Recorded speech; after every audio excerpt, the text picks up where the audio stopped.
Hello everyone, this is Dr. Parimala Paravastu, Chief Dental and Maxillofacial Surgeon at Sumukha Hospitals, Hyderabad. జ్ఞానదంతం ఎప్పుడు తీయించుకోవాలి? జ్ఞానదంతం అసలు ఎవరు తీయించుకోవాలి? జ్ఞానదంతం 18 to 25 years మధ్యలో erupt అవుతుంది, అది బయటికి వస్తుంది. అయితే వచ్చే క్రమంలో కొంత నొప్పి అనేది కలుగుతుంది మనకు. అయితే నొప్పి వచ్చినప్పుడు తీయించుకోవాల్సిన అవసరం లేదు. ఆ నొప్పితో పాటు ఇన్ఫెక్షన్ తాలూకా మీకు సైన్స్ ఉన్నట్టయితే అప్పుడు మీరు డెంటిస్ట్ని కలిసి వాళ్ళు అవసరం అంటే తీయించుకోవాల్సి వస్తుంది.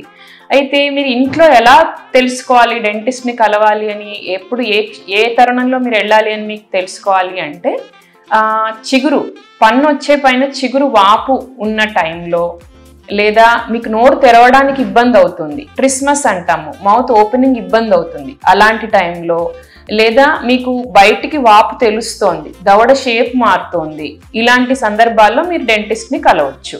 ఇంకొకటి, ఆ పన్ను దగ్గర ఫుడ్ ఇరుకుతోంది, తిన్న ఫుడ్ అంతా అక్కడే నిల్వ ఉంటుంది, దాని ముందు పన్ను కూడా, ఈ జ్ఞానదంతం 3rd మోలార్ అంటాం కదా, దాని ముందు పన్ను 2nd మోలార్, ఈ రెండిటి మధ్యలో ఫుడ్ ఇరుకుతుంది, లేదా జ్ఞానదంతం వల్ల మంచి పన్ను అంటే ముందున్న 2nd మోలార్ కూడా పుప్పి పన్ను రావడం అలా పాడవుతుందని మీకు తెలిసిన టైంలో మీరు డెంటిస్ట్ని కలిస్తే మీకు తీయించుకోవాలా, మరి ఏం చేసుకోవాలి మీకు సజెషన్ చేస్తారు.